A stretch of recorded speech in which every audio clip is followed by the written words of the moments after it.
Bonjour et bienvenue sur cette vidéo. Tiens, je suis mal cadré là, hein. De la voix un petit peu encore fatiguée, hein. On est toujours pas très loin après le flip. Je me remets à peine de ma crève en fait. J'ai commencé à bien retaper dans le boulot, on va dire hier. Et hier, après avoir fait ma journée, je me suis dit, Alex, vas-y mollo. Donc j'ai bossé un peu le soir. Et j'ai dev, j'ai fini là en fin de soirée aujourd'hui. Donc ça m'a pris en gros 2 soirées. J'ai dev la possibilité pour vous de créer des scénarios pour ODV DBT. Vous allez me dire là tout de suite, Coco, on n'a même pas l'extension, pourquoi tu prends de l'avance? Bah parce que justement, il y a peut-être 2-3 fadas bêta-testeurs qui vont s'amuser à aller cliquer un peu partout, qui vont me trouver des bugs, ça va m'énerver, mais il faut les corriger les bugs. Donc trouvez-moi des bugs et puis voilà. Je vais vous montrer comment ça marche. C'est très simple. L'idée, ça va être de vous permettre, bougez pas, je switch, ça va vous permettre, tac, d'être capable de recréer un truc qui ressemble à ça. En gros, avec des titres, les introductions, avec les mêmes informations que nous, ce que vous allez retrouver dans le manuel de scénario définitif que vous allez jouer dans vos DVD-BT, avec les tableaux qui vont bien avec les coordonnées, avec les règles de construction de deck, les conditions de victoire, etc. etc. L'idée, c'est de vous permettre de faire ça et que ça génère un joli PDF que vous pourrez vous échanger, jouer ensemble sur TTS et que vous puissiez à terme, imaginez moi je meurs, et ben vous pouvez continuer à vous faire des super scénarios ensemble. Vous n'avez pas besoin de moi, je ne sers à rien. Cette communauté, elle s'auto-nourrit et c'est ça qui est beau. C'est ça, c'est le rêve, c'est ça. Je vous montre comment ça marche. Alors pour ceux qui ne savent pas y accéder, il y a un créateur de cartes, hein, d'ailleurs pour DVDBT, il y a des nouvelles personnes qui débarquent, peut-être que vous ne le savez pas, vous pouvez créer des cartes. Vous allez sur le site, il faut être connecté. Ok, c'est important, il faut avoir un compte. Si vous avez déjà passé une commande, vous avez un compte, ou alors vous créez un compte gratuitement, peu m'importe. Mais vous faites Lord de Vielle, le deck building tactique, et là, pouf, créateur de cartes. Coucou créateur de cartes. De là, vous arrivez sur ce site qui est pas très beau, mais qui est fonctionnel. Je sais, c'est jamais très beau. Moi, ce qui m'importe, c'est que ça marche. Vous pouvez créer des cartes là-dessus, hein. Vous faites créer une nouvelle carte, vous avez tout un tas de choses, vous avez des vidéos là-dessus, et puis c'est assez simple. Vous allez voir, ça vous génère une jolie image avec votre carte. Vous pouvez faire à peu près ce que vous voulez avec, c'est très cool. Mais maintenant, vous avez aussi la possibilité de créer des scénarios. Là, vous faites créer un nouveau scénario. J'ai mis bêta, comme ça, ceux qui diront que ça plante pourraient pas dire que vous saviez pas que ça allait pas marcher.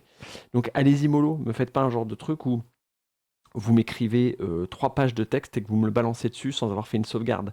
N'hésitez pas à travailler avec un petit document texte à côté au cas où ça vous pète à la gueule et que vous perdiez votre texte. On ne sait jamais. Normalement, non, mais on ne sait jamais. Ok? Créer un nouveau scénario bêta, blablabla. Et si vous faites ça, ça vous demande simplement le nom, vous tapez le nom et après il apparaît ici. Moi, il s'appelle test 8. Donc ça veut dire que je me suis au moins planté 7 fois avant de réussir à créer un scénario, mais ça, c'est moi personnellement. Vous cliquez sur le petit bouton ici, très simplement, et vous arrivez sur cette page-là. Alors cette page-là, qu'est-ce qu'elle fait? En fait, elle reprend les informations. Vous allez voir le nom de l'affrontement, introduction, les tableaux qui sont ici, règles de construction de deck, conditions de victoire, etc., qui sont finalement là. Regardez. Introduction, mise en place particulière, voilà, on arrive là, règles de construction, conditions de victoire, conditions de défaite, en fait, tout ce que moi j'ai besoin pour créer, vous l'avez ici. Donc à quoi ça ressemble? Bah, vous mettez un nom d'affrontement n'importe lequel, puis vous mettez une introduction, coucou, je m'introduis, on s'en fiche, etc., etc. Vous remplissez tous les champs pour raconter votre histoire, et une fois que ça c'est fait, vous avez la possibilité ici de faire des tableaux. Et un tableau, à quoi ça ressemble? Vous avez 2 types de tableaux. Vous avez les tableaux qui sont génériques pour tout le monde, et vous avez les tableaux avec difficulté. Alors les tableaux avec difficulté, généralement c'est pour les monstres, c'est-à-dire que bah on est en mode facile, il y a tel monstre, en mode normal, il y a tel et tel monstre, difficile, etc., etc. Et par exemple, les pièges, les coffres et les machins, c'est pas dépendant d'une difficulté.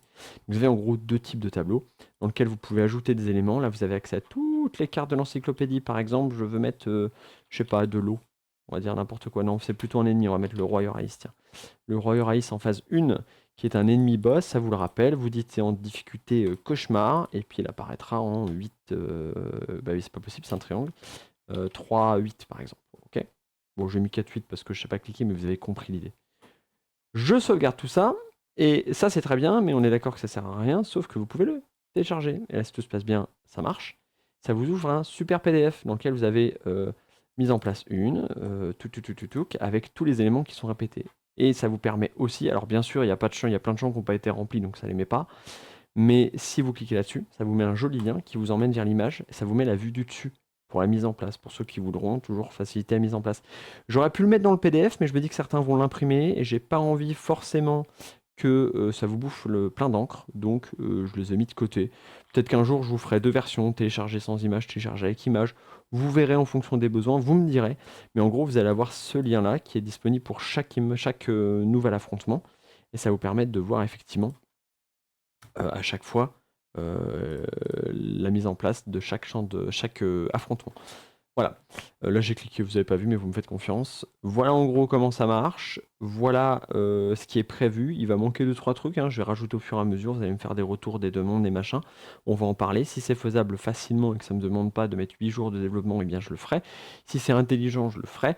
De toute façon, vous savez que je suis à l'écoute. Faut pas hésiter à me faire des retours. Et puis voilà. Petite vidéo sympa pour vous dire que bah, ça arrive tout ça. Ça arrive pourquoi? Parce que normalement, le bateau arrive le 2 septembre au port, le temps de passer la douane et de vous les envoyer. Donc nous, on a calculé en gros fin septembre, début octobre. Tout le monde devrait avoir ce qu'il faut et ça veut dire que moi, là, d'ici une vingtaine de jours, je commencerai à envoyer les mails qui vont vous demander vos adresses, etc., etc. Un petit mois à l'avance, comme ça permet d'éviter les déménagements, les choses comme ça. Puis comme d'habitude, ceux qui auront des cas particuliers, on en parlera, on verra sur le tas, etc., etc. Je vous fais des gros poutous. Ça arrive tout ça dans pas très longtemps. Prenez soin de vous et vous le savez, surtout vous le savez, jouez à des jeux.